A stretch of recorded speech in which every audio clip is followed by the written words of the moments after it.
بسم اللہ الرحمن الرحیم۔ شروع اللہ کے نام سے جو بڑا مہربان نہایت رحم کرنے والا ہے۔ ناظرین، آج ہم آپ کو حضور صلی اللہ علیہ وآلہ وسلم کے ایک صحابی کے بارے میں بتائیں گے۔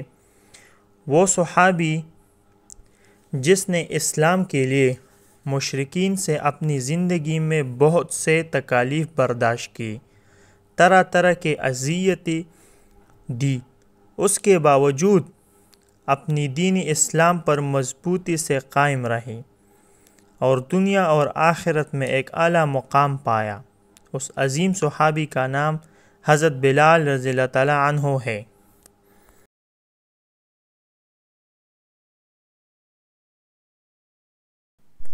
حضرت بلال رضی اللہ تعالیٰ عنہ بڑی مشہور صحابی ہے۔ مکہ میں مسلمان ہوئے اور اسلام قبول کرنے پر بڑی بڑی تکلیفیں کافر نے ان کو پہنچائی، جن کا انہوں نے جوانمردی کے ساتھ مقابلہ کیا۔ ان کے والد کا نام رباح تھا اور ان کے ایک بھائی اور ایک بہن کا تذکرہ بھی معتبر کتابوں میں ملتا ہے۔ ان کا آبائی وطن حبشہ تھا، اسی لیے ان کو حبشی کہتے ہیں۔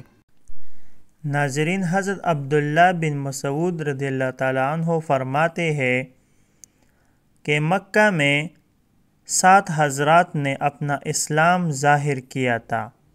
سب سے پہلے حضرت محمد مصطفیٰ صلی اللہ علیہ وآلہ وسلم، دوسرے نمبر پر ابو بکر صدیق رضی اللہ تعالیٰ عنہ، تیسرے نمبر پر عمار رضی اللہ تعالیٰ عنہ اور ان کی والدہ سمیہ رضی اللہ تعالیٰ عنہ،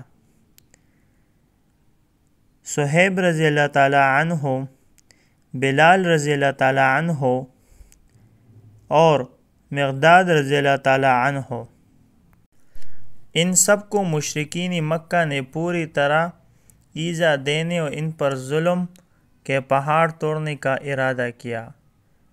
اللہ تعالیٰ نے رسول اللہ صلی اللہ علیہ وسلم کو آپ کے چچا ابو طالب کے ذریعے دشمنوں سے بچایا۔ حضرت ابو بکر صدیق رضی اللہ تعالیٰ عنہ کو ان کی قوم کے ذریعے محفوظ رکھا اور باقی سب کو مشرکین نے پکڑ کر لوہے کی زریں پہنا کر دھوپ میں ڈالا اور اس طرح ان کو عذاب دیا۔ یہ حضرات زریں پہنے ہوئے دھوپ میں پڑے رہتے تھے اور دھوپ کی تیزی کے علاوہ لوہے کی زرہ گرم ہو جاتی تھی تو بے انتہا تکلیف ہوتی تھی۔ حضرت بلال رضی اللہ تعالیٰ عنہ کو امیہ بن حلف کافر دوپہر کے وقت سخت گرمی میں تپتی ہوئی پتریلی زمین پر لٹا کر سینے پر ایک بھاری چٹان رکھوا دیتا اور ان سے یوں کہتا، تو اسی طرح پتھر میں دبا پڑا رہے گا حتیٰ کہ تجھے موت آ جائے یا دین اسلام چھوڑ کر۔ حضرت بلال رضی اللہ تعالیٰ عنہ اس کافر کا صرف یہ ایک جواب دیتے تھے کہ احد احد، اللہ ایک ہے۔ اللہ کے اس بلند ہمت بندے کو صرف یہی نہیں کہ تپتی زمین پر لٹا کر پتھر کی چٹان سے دبا دیا جاتا تھا، بلکہ اس کے ساتھ ساتھ یہ بھی کیا جاتا تھا کہ ان کو مکہ کے شریر لڑکوں کے حوالے کر دیا جاتا جو ان کی گردن میں رسی ڈال کر چکر دیتے پھرتے تھے۔ حضرت بلال رضی اللہ تعالیٰ عنہ اپنی وہی رٹ لگائے جاتے تھے کہ احد احد، اللہ ایک ہے۔ اس کی زبان پر صرف ایک ہی بات تھی اور وہ یہ تھی کہ احد احد، اللہ ایک ہے۔ حضرت بلال رضی اللہ تعالیٰ عنہ کو سزا دینے کے لیے کئی شخص تھے۔ ایک تک جاتا تھا تو دوسرا سزا دینے لگتا تھا، کبھی ابو جہل کا نمبر آتا، کبھی امیہ بن حلف کا، اور کبھی ان کے سوا دوسرے لوگ سزا دینے لگتے تھے، اور ہر شخص ان کو اتنی سزا دیتا تھا کہ اپنا زور ختم کر دیتا تھا۔ اس طرف کو حضرت ابو بکر صدیق رضی اللہ تعالیٰ عنہ کا گزر ہوا اور انہوں نے امیہ بن حلف سے کہا، تجھے خدا کا خوف نہیں آتا؟ اس مسکین کے ساتھ کب تک یہ ستم ڈھاتا رہے گا؟ یہ سن کر امیہ بن حلف نے کہا، تو نے ہی اس کو بگاڑا، لہٰذا اب تو ہی اسے چھڑا دے۔ حضرت ابو بکر صدیق رضی اللہ تعالیٰ عنہ نے فرمایا، ہاں میں ان کو چھڑا لوں گا، میرے پاس ایک سیاہ فام غلام ہے جو ان سے بہت زیادہ طاقتور بھی ہے اور تیرے دین پر جمع ہوا ہے، اسے ان کے بدلہ دے دوں گا۔ امیہ بن حلف نے کہا، مجھے منظور ہے۔ حضرت ابو بکر صدیق رضی اللہ تعالیٰ عنہ نے اس غلام کے بدلے حضرت بلال رضی اللہ تعالیٰ عنہ کو خرید کر آزاد کر دیا، اور ہجرت سے پہلے انہوں نے حضرت بلال رضی اللہ تعالیٰ عنہ کے سوا 6 غلام اور خرید کر آزاد کیے جو اسلام قبول کرنے پر مارے پیٹے جاتے تھے۔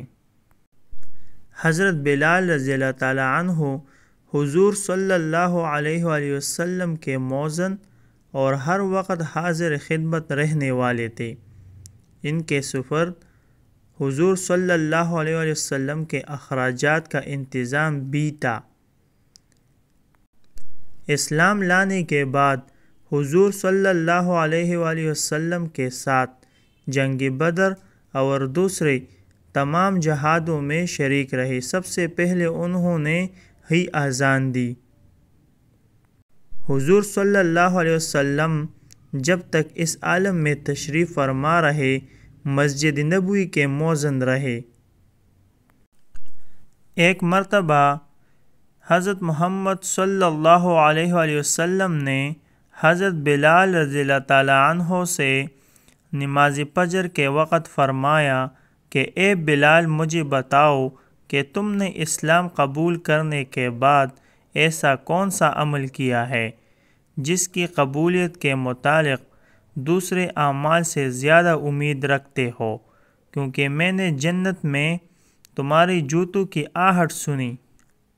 حضرت بلال رضی اللہ تعالیٰ عنہ نے عرض کیا، میں نے تو کوئی کام ایسا نہیں کیا جو اور باقی تمام اعمال سے زیادہ امید دلانے والا ہو، البتہ اتنی بات ضرور ہے کہ بے شک رات میں یا دن میں جب کبھی بھی میں نے وضو کیا تو اس سے کچھ نہ کچھ اپنے مقدر کی نفل نماز ضرور پڑھی۔ ناظرین، اذان کی ابتدا کیسے ہوئی؟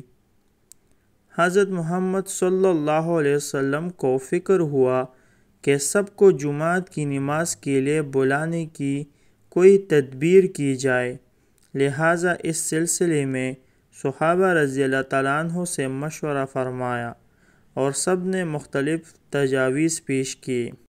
تمام صحابہ رضی اللہ تعالیٰ عنہ اس فکر میں تھے کہ کچھ بات طے ہو جائے، لیکن بہت زیادہ فکر مند حضرت عبداللہ بن زید بن عبد رضی اللہ تعالیٰ عنہ تھے۔ وہ مجلس برخاست ہونے پر مسجد میں سو گئے اور ان کو اذان کے کلمات خواب میں سکھائے گئے۔ صبح ہوئی تو بارگاہ رسالت میں حاضر ہو کر عرض کیا کہ میں کچھ سوتا اور کچھ جاگتا ہوا تھا کہ اچانک کیا دیکھتا ہوں کہ ایک شخص آیا جو 2 سبز کپڑے پہنے ہوئے ہے۔ اس نے قبلے رو کھڑے ہو کر یہ الفاظ زور زور سے پکار کر پڑھ دیے۔ یہ سن کر حضور صلی اللہ علیہ وآلہ وسلم نے فرمایا، اللہ نے تم کو اچھا خواب دکھایا ہے۔ دوسری روایت میں ہے کہ آپ صلی اللہ علیہ وآلہ وسلم نے فرمایا، انشاءاللہ یہ خواب حق ہے۔ اس کے بعد حضور صلی اللہ علیہ وسلم نے فرمایا کہ اب تم بلال کے ساتھ کھڑے ہو جاؤ اور جو الفاظ تم کو خواب میں بتائے گئے بلال کو بتاتے جاؤ، وہ پکار کر کہتے جائیں، کیونکہ ان کی آواز تمہاری آواز سے بلند ہے۔ حضرت عبداللہ بن زید رضی اللہ تعالیٰ عنہ فرماتے ہیں کہ میں بلال رضی اللہ تعالیٰ عنہ کے ساتھ کھڑا ہو گیا اور ان کو اذان کے کلمات بتاتا رہا جو خواب میں سنے تھے، اور وہ زور زور سے بآواز بلند ان کو پڑھتے رہے۔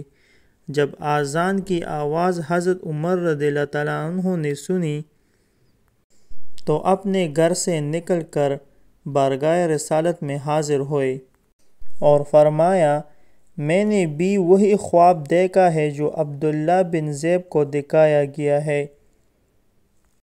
یہ سن کر حضور صلی اللہ علیہ وسلم نے فرمایا،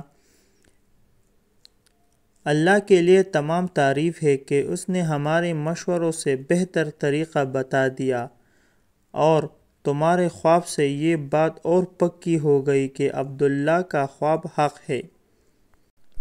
تو ناظرین، اس طرح اذان کی ابتدا ہوئی۔ حضرت بلال رضی اللہ تعالیٰ عنہ کی وفات 20 ہجری میں دمشق میں ہوئی اور وہی باب سعیر کے پاس مقبرے میں دفن ہوئے۔ اس وقت ان کی عمر مبارک 63 سال تھی۔